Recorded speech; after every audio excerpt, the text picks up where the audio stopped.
Welcome to the Alain Guillot podcast, a podcast about life, leadership, and money matters. Our guest today is Daniel Levin. Daniel spent his early years in the Middle East and in Africa, and then he trained as a lawyer. For the past 20 years, he has worked with governments and development institutions worldwide, focusing on economic development and political reform. Today, we will speak about his latest book, Proof of Life 20 Days on the Hunt for a Missing Person in the Middle East. Daniel, thank you so much for joining us today. Thank you, Alan. It's a pleasure to be with you. Thank you. So, Daniel, it's been a long time since I read such an exciting book. I usually read non-fictions, and there are mostly for the purpose of learning a new subject. And I have to be honest, I have very little knowledge about the Middle East.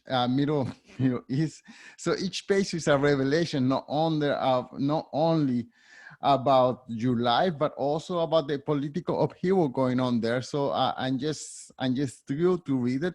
I wonder if we could start by you telling us a little bit about you. As I mentioned before, you grew up in the Middle East and Africa. Can you take us back to that time frame and tell us what was your childhood like? Sure, with pleasure. I was born in the early 60s in Israel. My father was one of the founding generations of the country and ended up being sent as an ambassador to Kenya. So in the mid 60s, I spent a few years in East Africa, which shaped me quite a bit, I would say. Went back to Israel in the late 60s, and because my mother was from Switzerland, ended up then moving to Switzerland for a number of reasons, personal, political, other reasons. And I spent most of my childhood then in Switzerland. My mother's from the Italian part of Switzerland, so there's a lot of languages, a lot of cultures getting mixed up in my identity. Came to the US after my high school, then went back to Switzerland to studied law, and ended up going back to Israel, had to do military service there as an Israeli citizen also. And after a few years in 1992, came to the United States, initially also for university work, and then ended up staying in the United States. Worked as a lawyer and started my own law firm with another partner and a few more lawyers then in the mid-90s. And most of that work was really to help emerging countries in Africa, some in Eastern Europe after the collapse of the Soviet Union, also emerge into new economies, new political structures, and so on. I spent some time doing constitutional reform, trying to rebuild those societies and redefine them also, what they wanted to be. And this led, or many years of this kind of work, this led us to development work where we worked with young professionals in these new countries either in civil war, emerging from civil war, many conflict zones, trying to help them rebuild and envisage what kind of a country they wanted to have, and figuring out a way to people with different religions, different languages, different tribes to communicate together. This led to a combination of this kind of work with a European foundation that had the purpose exactly of helping rebuild these countries bottom up. And that's the kind of work that led me after the civil war started in Syria in 2012, 2013, 2014, when the events of this book took place, to an initiative of our foundation to take young next generation leaders of the various parties that were at war together, that where the officials wouldn't talk, where they were killing each other, but the next generation, the ones in their late teens, early 20s, who were still willing to talk, take them out of Syria and work with them together to figure out a new structure, a new power sharing structure for a future of the country.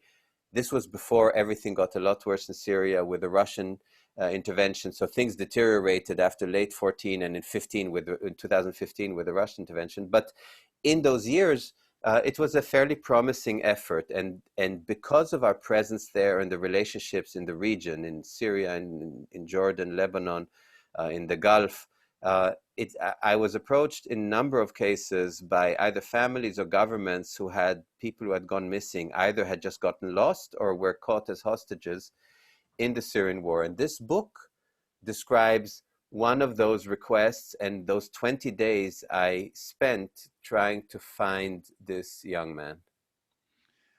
Wow, that's a lot of information. Being that your background is so diverse, a personal question: how many languages do you speak? Speak at different levels. I mean, I speak from well to a little bit of about 8 languages, but it's a whole range. And I think this gets a little bit overstated. The languages I speak are just a result of having lived in different places. I don't look at it as some kind of a great skill set. I think in America, in North America and America, there's a tendency to overvalue foreign language skills, but it's really, in my case, simply a result, not a particular ability, but just a result of having grown up in different countries. Okay, another thing peculiar about you or your background is that you have this global view of the world. I mean, most North America, I'm here in Canada, but also in the States. Our window of reference is very small. We only know the local politics, and maybe at the most we know the Democrats versus Republican, and we don't seem to know much more than that. So in your case, you know the political background of all these different countries and their cultures and the things that are important to them. I wonder how a regular individual could be more in tune with what's happening in the world outside of our little sphere of influence. I think this used to be a little bit different. I mean, in that sense, I'm not trying to say I'm old enough to know because everyone's old enough to know or not to know. I don't mean it that way. But if you think back, even in America, I think until the end of the Cold War, even if there was an oversimplification that it was a bipolar world and that, Reagan thought of the Soviet Union as the empire of evil and the US as the empire of good, there was still at least, even in a bipolar setting, there was an understanding that there are other powers out there. Now, with the rise of China, it's starting to dawn on the United States that that is another power out there. I think the nuance of the multi-structures and not to look at regions like they're all the same, not to look at South America like it's the same. Argentina is different from Brazil, is different from your country, Colombia. And when in a more isolationist way of looking at the world, whenever we do look at countries, it's usually in stereotypes, which I think is a mistake to simplify and trivialize these places. But I would say up until the late 80s, early 90s, there was more of an understanding and a desire to know of the world at large because it was clear that there were multiple power centers, at least two. Since the end of the Cold War, there was this victory dance that sometimes I believe America is still taking, which is they lost, we won, which of course, in the course of which other countries have evolved stratospherically. And I'm not only talking about China here, but China is the easiest example to look at. And so we ignored that at our own peril. My view is not globalist or internationalist versus not. That is not the perspective I have. My view of the world is it's a little more nuanced. I look at America a little more nuanced. Canada is a little more nuanced. There are multiple cultures, and the East is not different from the West, and Francophone Canada different from other parts of Canada. Same thing in the US. If I live outside New York, it's a very different country. If I can drive 30 miles, stay in the same state and be culturally in a completely different country, let alone completely different parts of the place. And it's not just a north-south thing. So I think the more you know and the more you spend time with different people, the more this idea of a uniform world, with us at the center of the universe starts to crumble. And it doesn't even have to be internationally, even like I said, domestically or nationally. I don't have to go very far to be in a very different place, different voting patterns and so on. But we've reduced it now to this kind of tribal thinking. And so it becomes a caricature of that. So I don't think of myself as a globalist. I just had the particular life that I led me to many different places, as did yours. Yeah, well, yes, but okay, for someone who wants to expand the horizon and be more aware of what's happening in the world, what should we do? Should we read more attentively the news, or should we read more books, or what would be? Because even the news, if you tune in one channel, you get one perspective of the world. If you tune in into the other channel, you get a different perspective of the same events happening. So, yeah, how do we stay more informed and avoid all these biases of all these different new medias? You said the right word. I mean, we all consume increasingly news with a confirmation bias. So people consume news from sources that confirm their existing opinions. That's true domestically or otherwise too. I think it's a little less dangerous internationally, but what I have seen, especially in the US, is only a very small group of people is really genuinely interested in foreign news. In other words, it feels almost like a liberal elitist condescension to say you should really educate yourself about what happens in the Middle East or in Eastern Europe or in Africa. Every once in a while, we're of course all reminded that it is a global world, like in a pandemic, where you see, well, it would actually help to understand global events a little bit better and be more tuned into them because they in fact do affect us.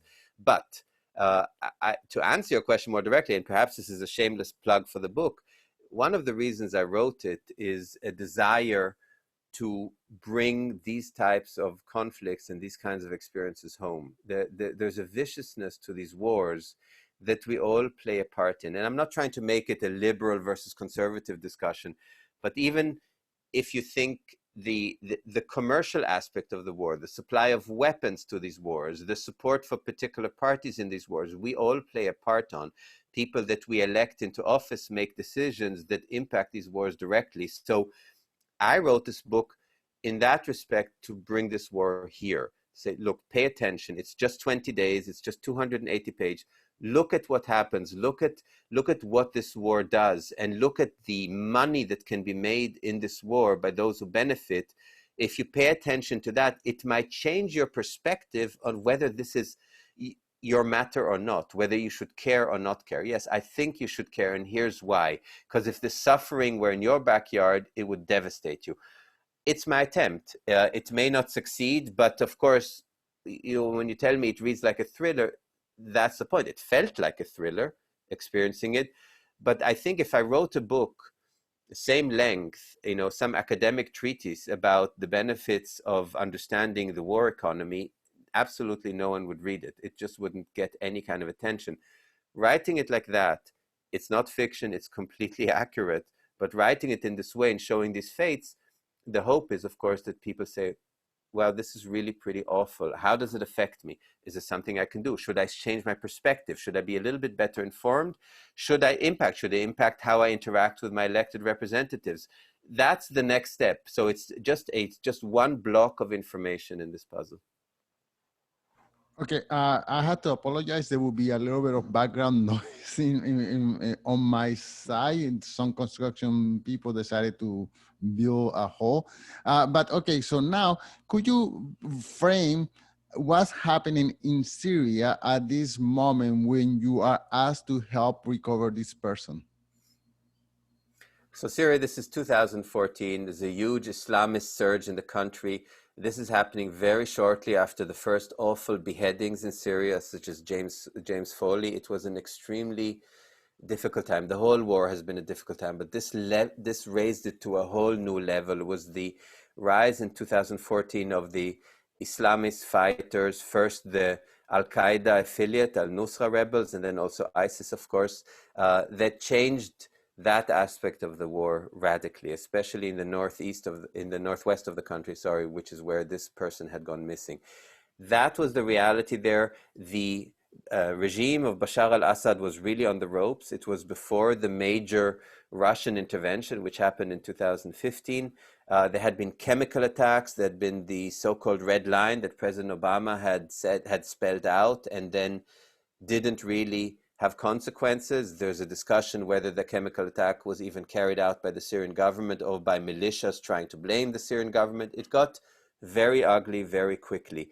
In the midst of that, there was a shocking stream of Westerners, some Japanese journalists also, who wandered into this conflict. And it's a whole range. Everyone, I'm sure, with good intentions. There were some who were journalists who wanted to cover this war, who wanted to report the atrocities. Wonderful people such as Marie Colvin, who paid for it with her own price, with her own life, and the ultimate price that she paid. And others were freelancers. There were adventurers. There were aspiring journalists who wanted to be able to report from this war and jumpstart a journalistic career. There were aid workers. There were people who just wanted to make their way to a hospital in Aleppo and help victims of the war. People looking for some form of a purpose. And it led to an immediate kidnapping and a degree of violence that some of which we witnessed, and a lot of it never made the news. And uh, the story that I write about is about one such man who wandered into it, who was a little bit lost in his life, was looking for purpose in between jobs, in between relationships, and thought that in some form going into there and trying to do something good and helpful would provide that kind of a purpose. And of course, he was completely unprepared for this vicious, almost medieval kind of cruelty that he was caught in right away, as were others who've shared a very similar fate. Can you you just told us at the beginning of the interview, but can you repeat one more time? How is it that you were in a particular position that you could be of help finding these persons? Because there are other people there who could have help as well. There are journalists, there are, I don't know, peacemakers, but you were asked to help find this young man.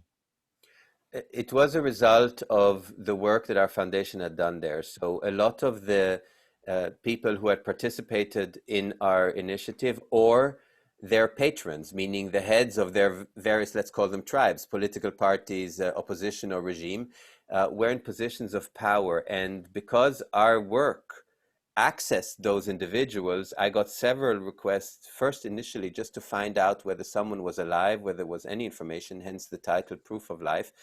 And in some cases, then, if we knew that the person was alive, to figure out whether there was a way to negotiate a release. Of course, all in the context of official US policy that doesn't pay ransom for, from same as UK policy for citizens who are caught in war zones.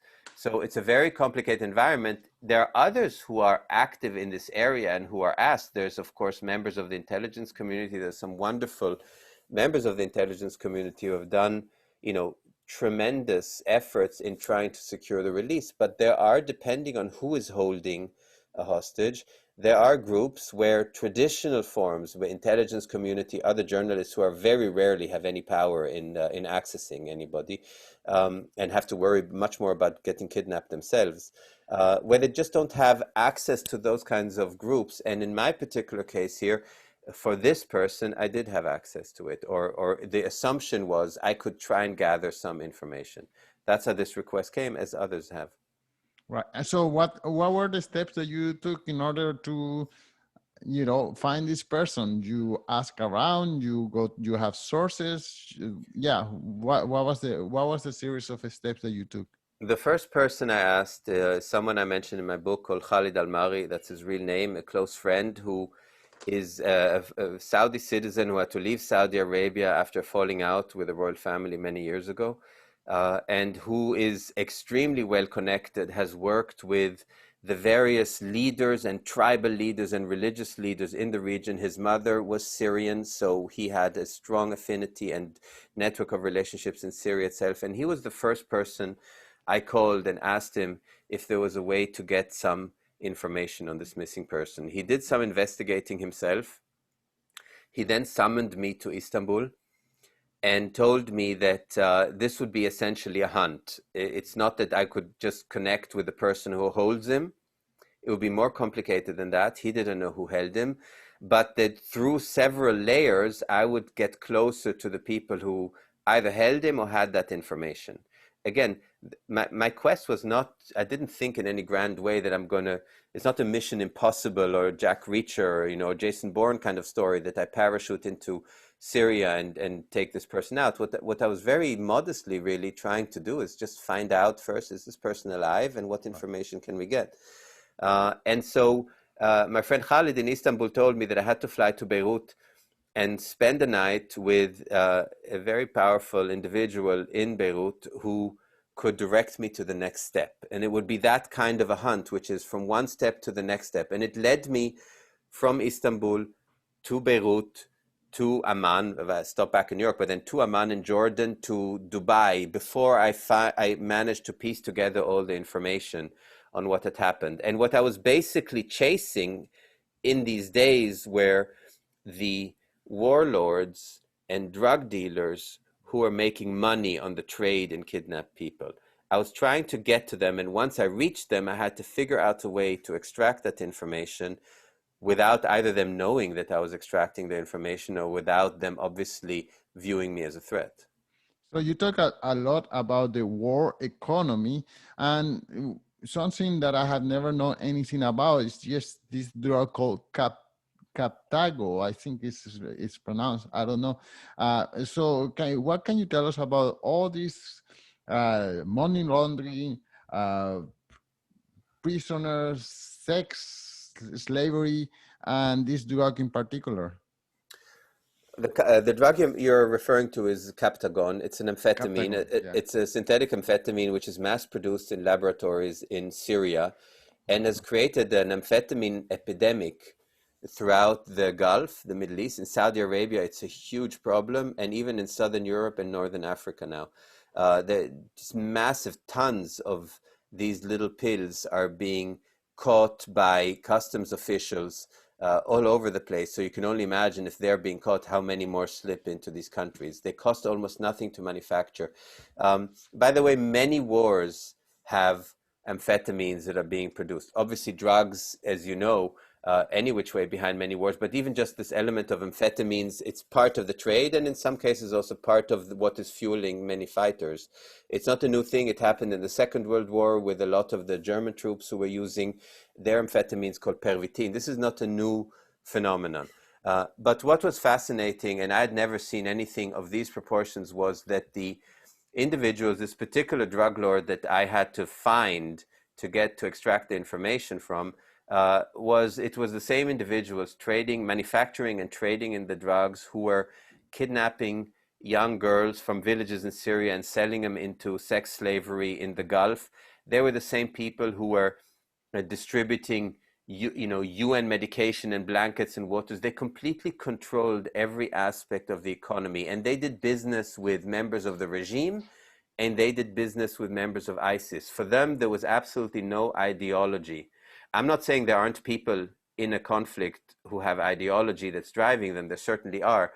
But the ones who profiteer the highest are the ones who really have absolutely no idea. They will trade with everybody, trade multiple times. There are cases of hostages who are captured by one group and are traded sometimes 5, 6, 7, 8 times from group to group, and often between groups who are hostile to each other. And at every single trade, of course, there's some kind of money and consideration that happens. So this is the thing I experienced about the war economy, is just the astronomical profits that a few are still able to make, and you realize how much it is keeping this war alive still. The war is still, how close are we in a resolution for this war going on? Is that a lost hope, or you think it will be solved one of these days? I can't say lost hope, because if we lose hope, then you lose hope in humanity, of course. I mean, the country is completely devastated, just like Yemen is completely devastated. You look at all these wars, like most wars, and you look and say you're not entirely sure why it happened. I mean, in 2011, the war it technically was part of the Arab Spring that people were talking about, that went through North Africa and the Middle East. But in fact, there were young demonstrators who were demonstrating against the rise in bread and grain prices.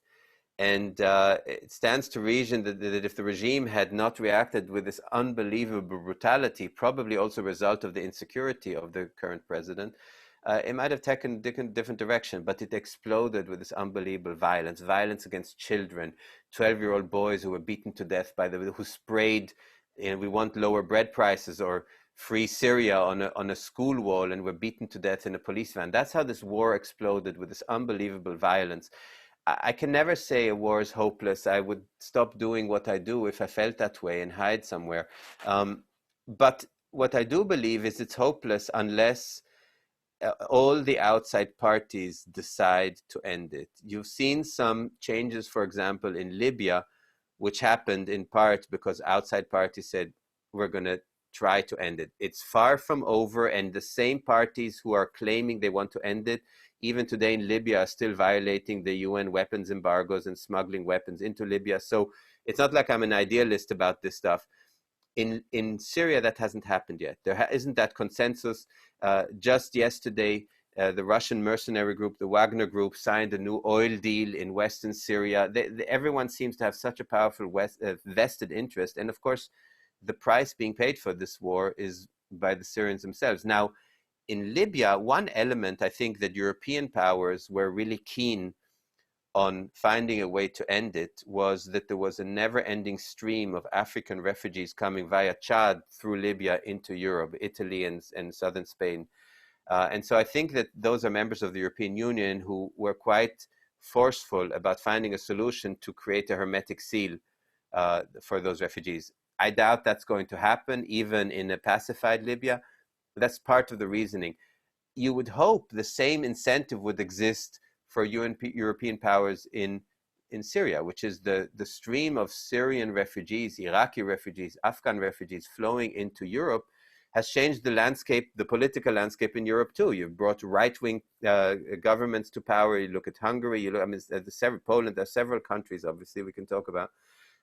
And you would hope that would happen. The worry I have is that the primary parties that could make a difference in Syria, which is Russia, Iran, and the United States, seem to be able to live with this conflict simmering on at this level for a long time. So when I look at the human toll, I say this, it's almost a religious statement to say this just can't go on forever. But in fact, it can go on for a long, long time, as tragic as it is. So unless there is a real shift of that thinking, yeah, it can go on a long time. Well, Daniel, the book is riveting. It's full of suspense and intrigue and danger. I'm just surprised you. I mean, I'm not surprised. That's part of your life to be involved in this kind of activity. I wonder if you could tell us one more time the title of the book and where can people follow you? The title of the book is Proof of Life, 20 Days on the Hunt for a Missing Person in the Middle East. You can buy the book anywhere books are sold. And you can get more information on myself and the book on my author's website, which is daniellevinauthor.com. Daniel, thank you so much for your time. Thank you, and I really appreciate it. Thank you.